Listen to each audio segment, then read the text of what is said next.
Arakshakavani news YouTube channel.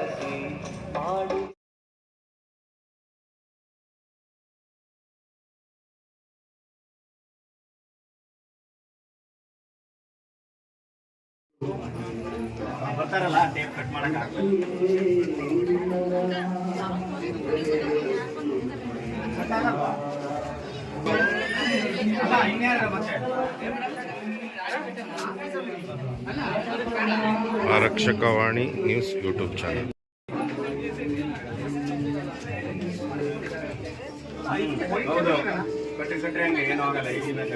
News YouTube channel. ಎಸ್ಬಿದ್ರೆ ಗ್ರಾಮ ಪಂಚಾಯತ್.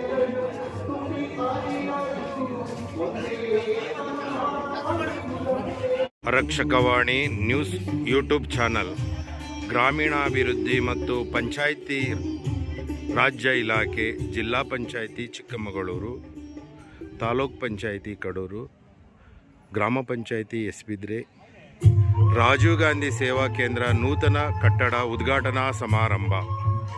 ಪಾದಗಳಿಗೆ ನಮಸ್ಕರಿಸುತ್ತಾ ಆರಕ್ಷಕವಾಣಿ ನ್ಯೂಸ್ ಯೂಟ್ಯೂಬ್ ಚಾನಲ್. ಸುತ್ತಮುತ್ತಲಿನ ಎಲ್ಲ ನಾಗರಿಕ ಬಂಧುಗಳೇ, ಎಸ್ಬಿದ್ರೆ ಗ್ರಾಮ ಪಂಚಾಯಿತಿ ಸಾಗಿ ಬಂದ ದಾರಿಯಲ್ಲಿ ಇವತ್ತು ಒಂದು ಮಹತ್ವದ ದಿನ.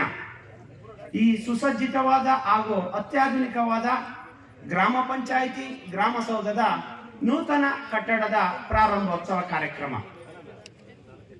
ಈ ಸಮಾರಂಭದಲ್ಲಿ ಘನ ಅಧ್ಯಕ್ಷತೆಯನ್ನು ವಹಿಸಿ ಕಾರ್ಯಕ್ರಮವನ್ನ ನಡೆಸಿಕೊಡಲು ಆಗಮಿಸಿರುವ ನಮ್ಮ ನಾಯಕರು ಹಾಗೂ ಶಾಸಕರು ಆದಂತಹ ಎಚ್.ಡಿ. ತಮ್ಮಯ್ಯಣ್ಣನವರಿಗೆ ಗ್ರಾಮ ಪಂಚಾಯಿತಿಯ ಪರವಾಗಿ ಹಾಗೂ ನಿಮ್ಮೆಲ್ಲರ ಪರವಾಗಿ ತುಂಬು ಹೃದಯದ ಸುಸ್ವಾಗತವನ್ನು ಕೋರ್ತೇನೆ. ಹಾಗೆ ನಮ್ಮ ಜನಪ್ರಿಯ ವಿಧಾನ ಪರಿಷತ್ ಶಾಸಕರಾದಂತಹ ಎಸ್.ಎಲ್. ಭೋಜೇಗೌಡರಿಗೆ ನಿಮ್ಮೆಲ್ಲರ ಪರವಾಗಿ ತುಂಬು ಹೃದಯದ ಸ್ವಾಗತವನ್ನು ಕೋರ್ತೇನೆ. ಈ ಕಟ್ಟಡದ ಅವಶ್ಯಕತೆ ಮತ್ತು ಆ ಕಟ್ಟಡದ ನಿರ್ಮಾಣ ಅದು ಜನೋಪಯೋಗಿ ಆಗಬೇಕು ಅಂತಕ್ಕಂಥ ಸದಾಶಯವನ್ನ ತಮ್ಮ ಪ್ರಾಸ್ತಾವಿಕ ಭಾಷಣದಲ್ಲಿ ತಿಳಿಸಿದ್ದಾರೆ. ಅವರಿಗೆ ಧನ್ಯವಾದಗಳು. ಇದೀಗ ಮಾನ್ಯ ಜನಪ್ರಿಯ ಶಾಸಕರಾಗಿರ್ತಕ್ಕಂಥ ಎಚ್.ಡಿ. ತಮ್ಮಯ್ಯನವರು ಹಾಗೂ ವಿಧಾನ ಪರಿಷತ್ ಸದಸ್ಯರಾಗಿದ್ದ ಭೋಜೇಗೌಡರ ಸಮಕ್ಷಮದಲ್ಲಿ ಆ ದ್ವಯರು ಸೇರಿ ಎಲ್ಲ ಗ್ರಾಮ ಪಂಚಾಯತಿ ಅಧ್ಯಕ್ಷರು, ಉಪಾಧ್ಯಕ್ಷರು, ಸದಸ್ಯರ ಸಹಿತ ದೀಪಗಳು.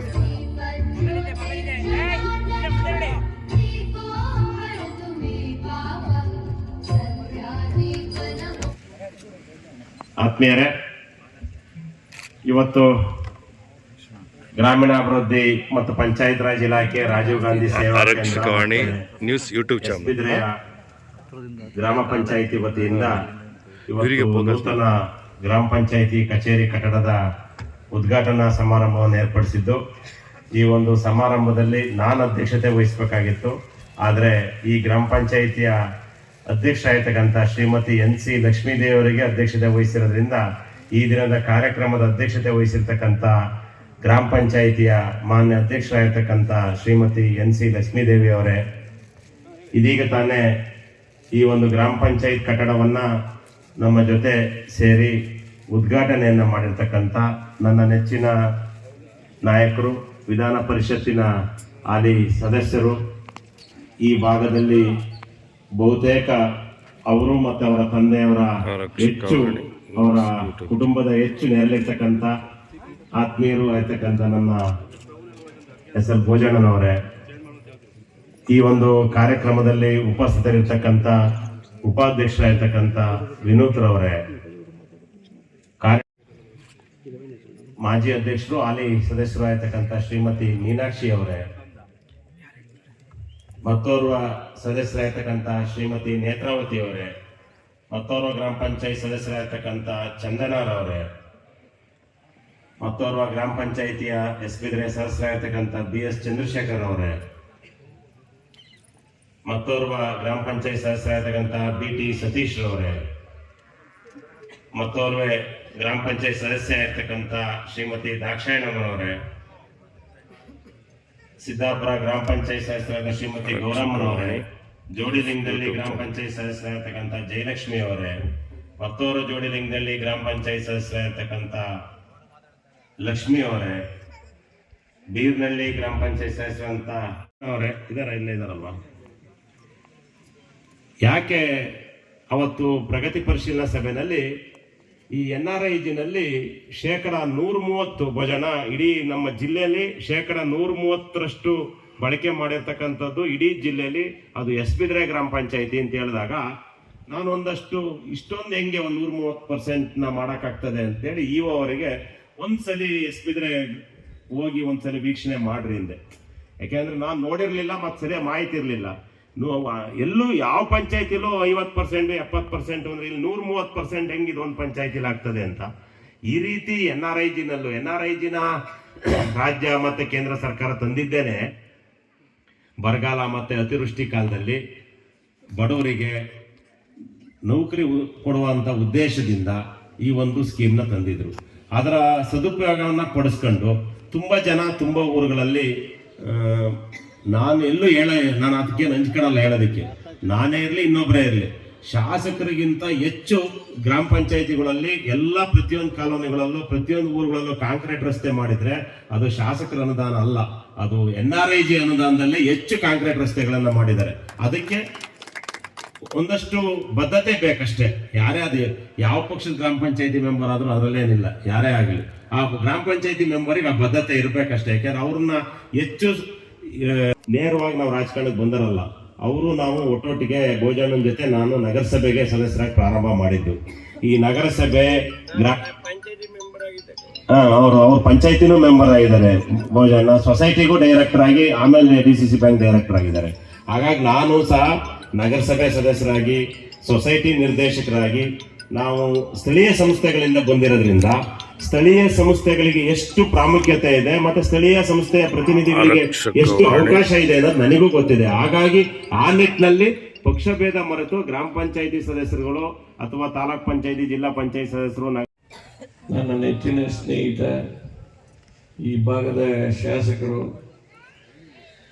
ಆಗಿರ್ತಕ್ಕಂಥ ಶ್ರೀಯುತ HD ತಮ್ಮಯ್ಯನವರೇ, ವೇದಿಕೆಯ ಮೇಲೆ ಉಪಸ್ಥಿತಕ್ಕಂಥ ಎಲ್ಲ ಗೌರವಾನ್ವಿತ ಹಿರಿಯ ಕಿರಿಯ ಪಂಚಾಯಿತಿಯ ಸದಸ್ಯರುಗಳೇ, ಉಪಾಧ್ಯಕ್ಷರೇ, ವೇದಿಕೆಯಲ್ಲಿ ಆಸೀನರಾಗಿರ್ತಕ್ಕಂಥ ಎಲ್ಲ ಅಧಿಕಾರಿ ವರ್ಗದವರೇ, ವೇದಿಕೆಯ ಮುಂಭಾಗದಲ್ಲಿ ಆಸೀನರಾಗಿರ್ತಕ್ಕಂಥ ಎಲ್ಲ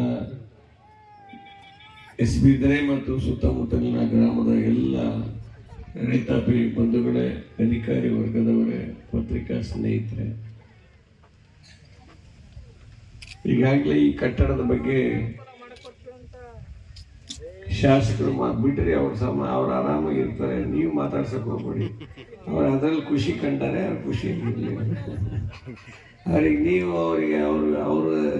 ಅವ್ರಿಗೆ ಶಾಂತಿ ಭಂಗ ಮಾಡ್ತಾ ಇದ್ದೀರಿ. ಕರೆಕ್ಟ್ ಅಣ್ಣ, ನೀನು ಹಂಗೆ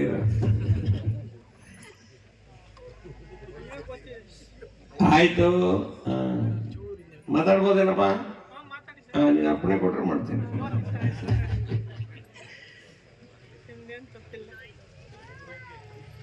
ಇದೆಲ್ಲ ಸರ್ವೇ ಸಾಮಾನ್ಯ.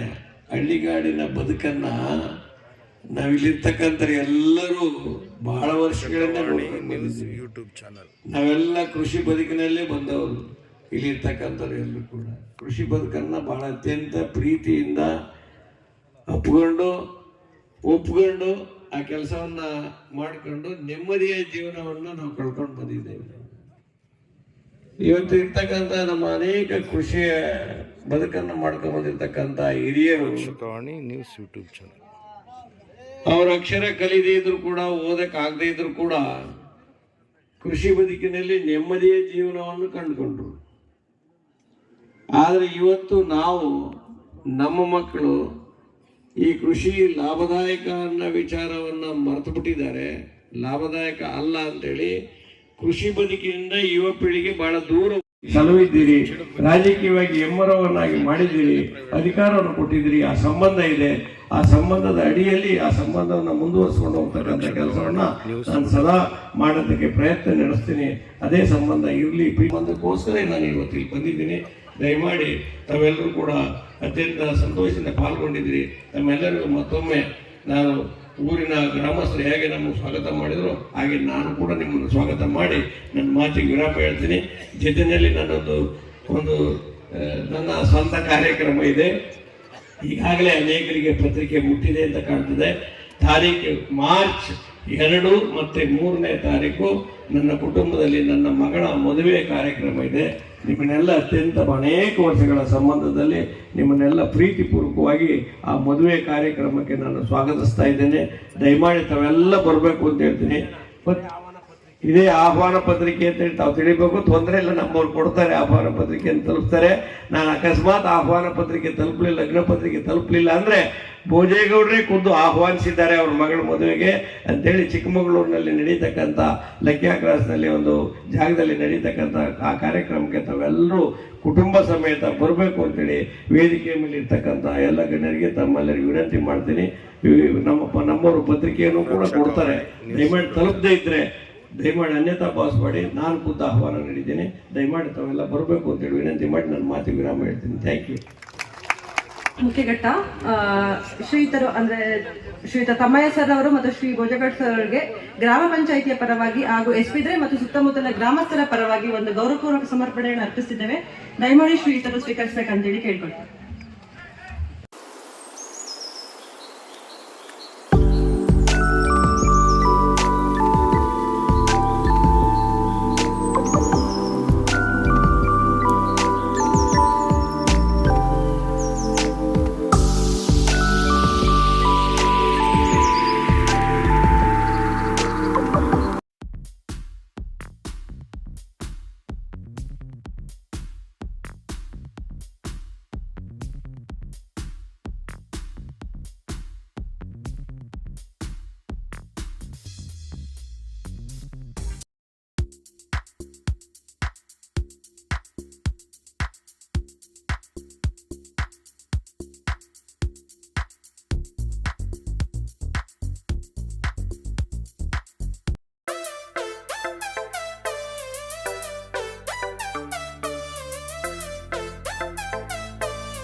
ಗೌರವ ಸಮರ್ಪಣೆಯನ್ನು ಮಾಡ್ತಿದ್ದೇವೆ.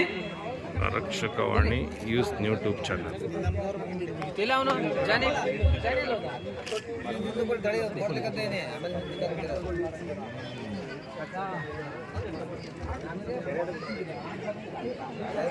ಹಾಗೆ ನಿಂತ್ಕೊಳ್ಳೋಣ ಜಗಣ ನೋಡಿ ಆಯ್ತಾ.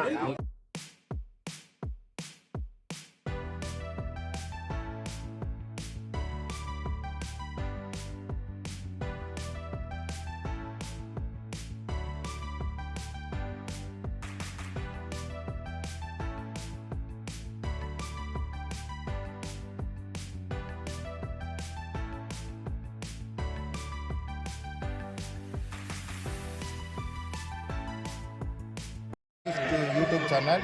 ಮಾನ್ಯ HD ತಮ್ಮಯ್ಯಣ್ಣವರು ಎಸ್ಬಿದ್ರೆ ಗ್ರಾಮಕ್ಕೆ ಬಂದಿದ್ದಾರೆ. ಈ ಗ್ರಾಮ ಕುರಿತು ಮತ್ತು ಈ ಸಮಾರಂಭ ಕುರಿತು ನಾನು ಮಾತಾಡಬೇಕಾಗಿ ಆತ್ಮೀಯರೇ, ಮತ್ತು ಎಸ್ಬಿದ್ರೆ ಗ್ರಾಮದಲ್ಲಿ ನೂತನ ಗ್ರಾಮ ಪಂಚಾಯಿತಿ ಕಟ್ಟಡವನ್ನು ಅಂದಾಜು 60 ಲಕ್ಷ ವೆಚ್ಚದಲ್ಲಿ NRIG ಸ್ಕೀಮ್ನಲ್ಲಿ ಗ್ರಾಮ ಪಂಚಾಯತ್ ಅಧ್ಯಕ್ಷರು ಮತ್ತು ಸದಸ್ಯರು ಗ್ರಾಮಸ್ಥರು ಸೇರಿ ಕಟ್ಟುವುದು ಭಾಳ ಸಂತೋಷದ ವಿಚಾರ. ಅದನ್ನು ಭಾಳ ಸಂತೋಷದಿಂದ ಉದ್ಘಾಟನೆ ಮಾಡಿ ಸಾರ್ವಜನಿಕರಿಗೆ ಅರ್ಪಣೆ ಮಾಡಿದ್ದೇವೆ. ಅದರ ಸದುಪಯೋಗವನ್ನು ಎಸ್ಬಿದ್ರೆ ಮತ್ತು ಸುತ್ತಮುತ್ತಲಿನೆಲ್ಲ ಗ್ರಾಮ ಪಂಚಾಯಿತಿಯ ಗ್ರಾಮಸ್ಥರು ಪಡ್ಕೊಬೇಕು ಅಂತ ಹೇಳ್ತಾ, ಬಹುಶಃ ಇಚ್ಛಾಶಕ್ತಿ ಇದ್ದರೆ ಏನು ಬೇಕಾದರೂ ಮಾಡ್ಬೋದು ಅನ್ನೋದಕ್ಕೆ NRIG ಸ್ಕೀಮ್ನಲ್ಲಿ ಇಡೀ ಜಿಲ್ಲೆಯಲ್ಲೇ ಮಾದರಿಯಾಗಿ ಇವತ್ತು ಯಾವುದೇ ಸರ್ಕಾರದ ಅನುದಾನವನ್ನು ಕಾಯದೆ ಈ ನೂತನ ಗ್ರಾಮ ಪಂಚಾಯಿತಿ ಕಟ್ಟಡವನ್ನು ಕಟ್ಟಿರ್ತಕ್ಕಂಥ ಇಲ್ಲಿನ ಗ್ರಾಮ ಪಂಚಾಯಿತಿ ಅಧ್ಯಕ್ಷರು, ಉಪಾಧ್ಯಕ್ಷರು, ಗೌರವಾನ್ವಿತ ಸದಸ್ಯರು ಮತ್ತು ಗ್ರಾಮಸ್ಥರಿಗೆ ನಾನು ಒಬ್ಬ ಶಾಸಕನಾಗಿ ಈ ಭಾಗದ ಅಭಿನಂದನೆಗಳನ್ನು ಸಲ್ಲಿಸ್ತಾ ಇದ್ದೇನೆ. ತುಂಬ ಗ್ರಾಮ ಪಂಚಾಯಿತಿಗಳೆಲ್ಲ ಸೋರ್ತಾ ಇದೆ, ಹಂಚುಗಳೆಲ್ಲ ಹೋಗಿದೆ. ಇದೇ ಗ್ರಾಮಕ್ಕೆ 60 ಲಕ್ಷ ವೆಚ್ಚದಲ್ಲಿ ಕೊಡ್ತೀರಾ? ಬೇರೆ ಗ್ರಾಮಕ್ಕೂ ಇದೇ ಥರ ಮಾಡಿಸ್ತೀರಾ? ಅಲ್ಲಿನ ಗ್ರಾಮ ಪಂಚಾಯಿತಿ ಅಧ್ಯಕ್ಷರು, ಸದಸ್ಯರು ಈ ರೀತಿ NRIG ಸ್ಕೀಮ್ನಲ್ಲಿ ಕಟ್ಟಲು ಮುಂದೆ ಬಂದರೆ ಅವರಿಗೆ ಖಂಡಿತ ಸರ್ಕಾರದಿಂದ ಕೊಡುವಂಥ ಎಲ್ಲ ಸಹಕಾರವನ್ನು ಖಂಡಿತ ಮಾಡ್ತೇವೆ. ಓಕೆ, ನಮ್ಮ ಚಾನಲ್ಗೆ ಏನು ಹೇಳ್ತೀರಾ? ನಿಮ್ಮ ಚಾನಲ್ಲು ಅವತ್ತೇ ಹೇಳಿದ್ದೀನಿ, ನೇರ ದಿಟ್ಟ ನಿರಂತರವಾಗಿ ಈ ಚಾನಲ್ ಬರ್ತಾ ಇದೆ. ಹೆಸರೇ ಆರಕ್ಷಕ ವಾಣಿ ಅಂತಿದೆ. ಹಾಗಾಗಿ ಸಾರ್ವಜನಿಕರನ್ನ ರಕ್ಷಣೆ ಮಾಡುವಂಥ ಚಾನಲ್, ಸಾರ್ವಜನಿಕರ ಸಮಸ್ಯೆಗಳನ್ನು ಎತ್ತಿಡಿತಾ ಇದ್ರಿ. ಹಾಗಾಗಿ ಈ ಚಾನಲ್ನ ಎಲ್ಲ ಇಲ್ಲಿರ್ತಕ್ಕಂಥ ಸಾರ್ವಜನಿಕರು ಸಬ್ಸ್ಕ್ರೈಬ್ ಮಾಡಿ ನಿಮಗೂ ಪ್ರೋತ್ಸಾಹ ಮಾಡಬೇಕು ಅಂತ ಕೇಳ್ಕೊಂತೀನಿ. ಓಕೆ, ಥ್ಯಾಂಕ್ ಯು ಅಣ್ಣ.